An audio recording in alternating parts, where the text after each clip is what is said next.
Halo guys, Assalamualaikum warahmatullahi wabarakatuh. Welcome back to my video. So today I will present to you about the information system infrastructure from the subject system information management. Before that, let me introduce myself. My name is Nurul Aziza, the student of Economic Education, Faculty of Economic and Business, with the ID student 23053090. So today we have the five topic for my explain and our discuss. The first topic is the information system infrastructure, the evolution of technology, hardware, software, and emerging technology trends. So let's start the first topic. The first topic is the information system and infrastructure. So what is the information system infrastructure? The information system infrastructure includes all the components necessary to support information processing in the organization.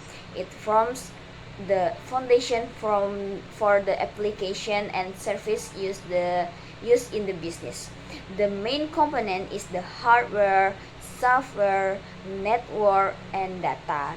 Nah guys, jadi pada infrastruktur sistem informasi ini memiliki 4 komponen utama, yaitu ada perangkat keras, ada perangkat lunak, ada jaringan, dan juga ada data. Nah, untuk perangkat keras sendiri ada server, ada workstation, dan perangkat mobile, yang mana server merupakan komputer yang menyediakan layanan kepada pengguna seperti aplikasi dan penyimpanan data.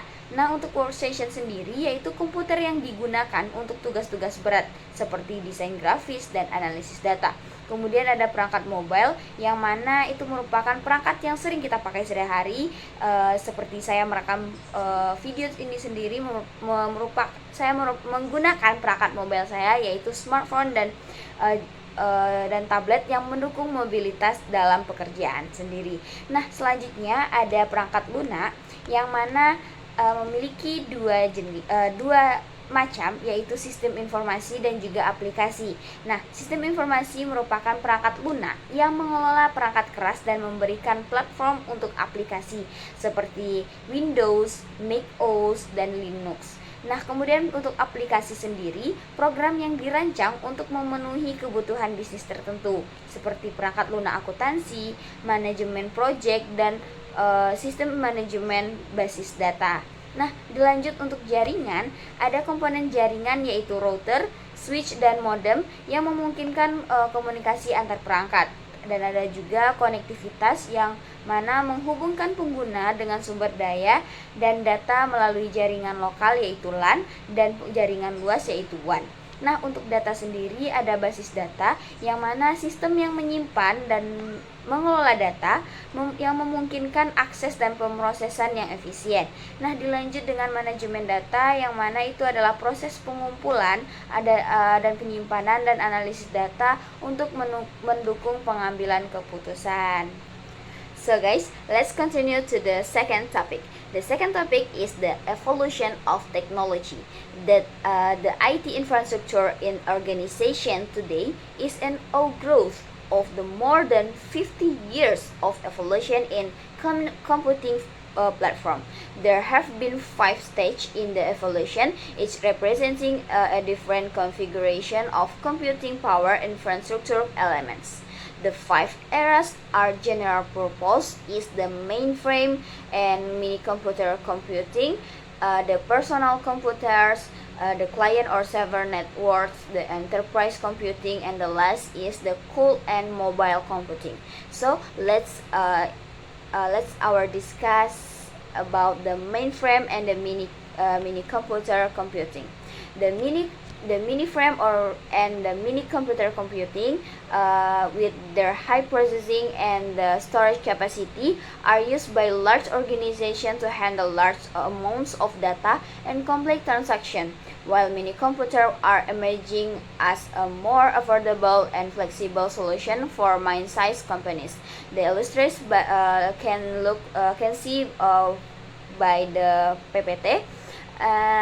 perkembangan arsitektur komputer, teknologi virtualisasi dan cloud computing telah meningkatkan efisiensi dan aksesibilitas teknologi informasi, mendorong digitalisasi proses bisnis dan transformasi sosial yang signifikan. Kombinasi ini telah membentuk fondasi bagi inovasi dan pertumbuhan ekonomi di berbagai sektor inovasi teknologi.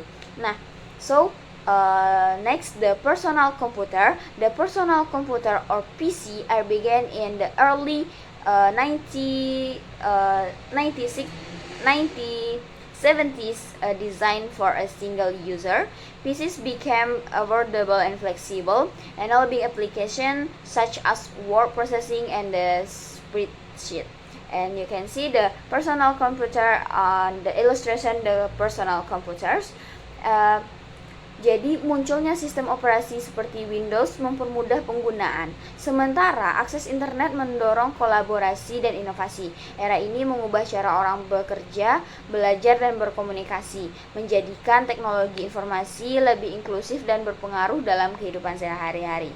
Next, the era is the of client and server networks. The era of client or server networks began in the 1980s and was characterized by network architecture that separate the taste between server, which provided resource and service, and the clients which access those resources. The illustration on the PPT. Jadi model ini memungkinkan pemrosesan yang lebih efisien, di mana server menangani data dan aplikasi secara terpusat, sementara klien berfungsi sebagai antarmuka pengguna. Dengan berkembangnya teknologi jaringan dan sistem operasi, klien atau server networks mendukung aplikasi bisnis yang kompleks, berkolaborasi online, dan akses data yang lebih cepat. Era ini menjadi landasan bagi pengembangan internet dan layanan berbasis web yang kita kenal saat ini. Next, era enterprise computing began in the 1990s, characterized by the use of intelligent system to support like business operation. Illustrated by PPT. Jadi era enterprise computing ini dimulai pada tahun 1990-an, ditandai oleh penggunaan sistem terintegrasi untuk mendukung operasi bisnis besar. Organisasi mengadopsi solusi seperti ERP dan CRM untuk meningkatkan efisiensi dan mengelola data secara terpusat. Dan dengan kemajuan teknologi jaringan dan komputasi cloud, integrasi sistem dan kolaborasi antar departemen menjadi lebih mudah, mendukung transformasi digital dan respon cepat terhadap perubahan pasar. And the last era is the cloud and mobile computing. It began in the early 2000s and was characterized by advance in cloud-based data storage and processing, as well as the use of mobile device. Jadi, cloud computing memungkinkan akses data dan aplikasi dari mana saja melalui internet, mengurangi kebutuhan akan infrastruktur lokal yang mahal. Sementara itu, perangkat mobile seperti smartphone dan tablet memberikan fleksibilitas dan mobilitas, memungkinkan pengguna untuk berkomunikasi dan bekerja secara efisien dimanapun dan kapanpun. Kombinasi ini telah merevolusi cara individu dan organisasi beroperasi, mendorong kolaborasi yang lebih baik dan meningkatkan produktivitas. So, let's continue to the third topic is the hardware. The kinds of the hardware have the three types. Is the server, workstation, and the mobile device. Untuk jenis-jenis perangkat keras ada server, workstation, dan perangkat mobile, yang mana server menyediakan layanan seperti hosting situs web, penyimpanan data, dan aplikasi bisnis. Dan workstation yaitu dirancang untuk tugas-tugas yang memerlukan daya pemrosesan yang tinggi. Dan untuk perangkat mobile yaitu menawarkan akses ke aplikasi dan data serta bergerak, mendukung kerja jarak jauh. And for hardware management have the 2 point, the procurement strategy, selecting the right hardware for the organization needs, and the maintenance, keeping hardware in the good condition to minimize downtime and repair costs. Jadi manajemen perangkat keras memiliki 2 poin. Yang pertama yaitu strategi pengandaan, yang mana memilih perangkat keras yang tepat untuk kebutuhan organisasi, dan yang terakhir yaitu ada pemeliharaan, yang mana menjaga perangkat keras dalam kondisi baik untuk meminimalkan downtime dan biaya perbaikan. So the fourth topic is the software.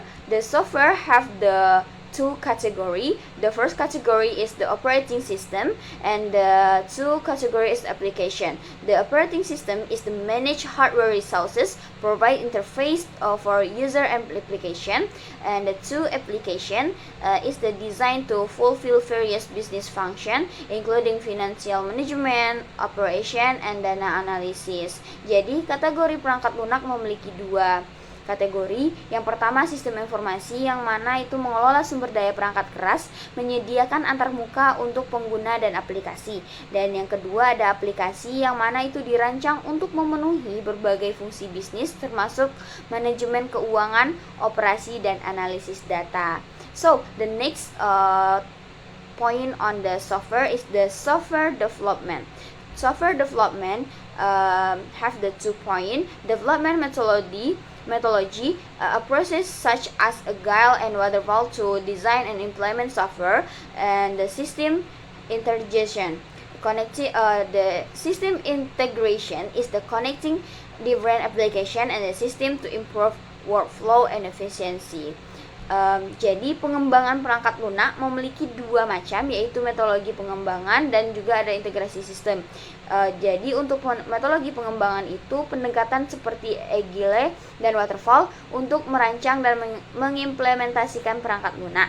Dan kalau untuk integrasi sistem yaitu menghubungkan berbagai aplikasi dan sistem untuk meningkatkan alur kerja dan efisiensi. So the last topic for this meeting is the emerging technology trends. Emerging technology trends have the 5 emerging trends. So, the first trend is the big data, processing large volumes of diverse data for better analysis. The second is the Internet of Things, IoT, improve operational efficiency through real-time data collection from connect devices. And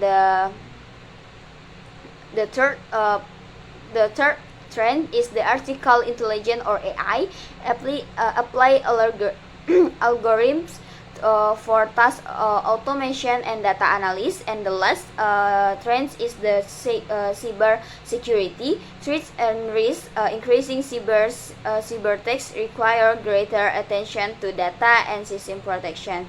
Nah, jadi untuk tren teknologi yang sedang berkembang saat ini, yang pertama yaitu big data, yang mana big data adalah pengolahan data dalam volume besar dan beragam untuk analisis yang lebih baik. Dan untuk aplikasi yang digunakan dalam pemasaran dan analisis perilaku konsumen dan pengambilan keputusan berbasis data.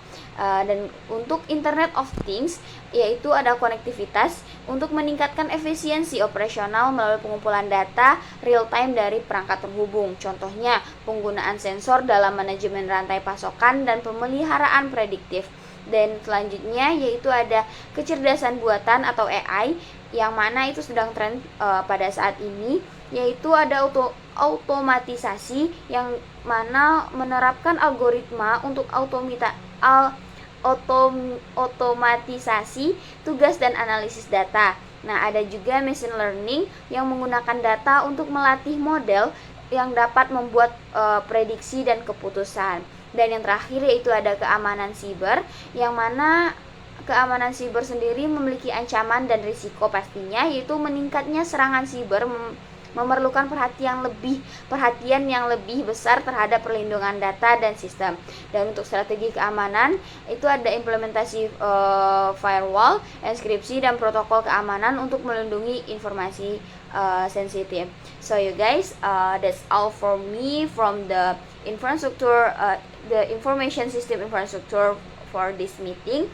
Correct me if I'm wrong, and if you have the question you can send to me, you can ask to me. So Thank you for your attention, and wassalamualaikum warahmatullahi wabarakatuh.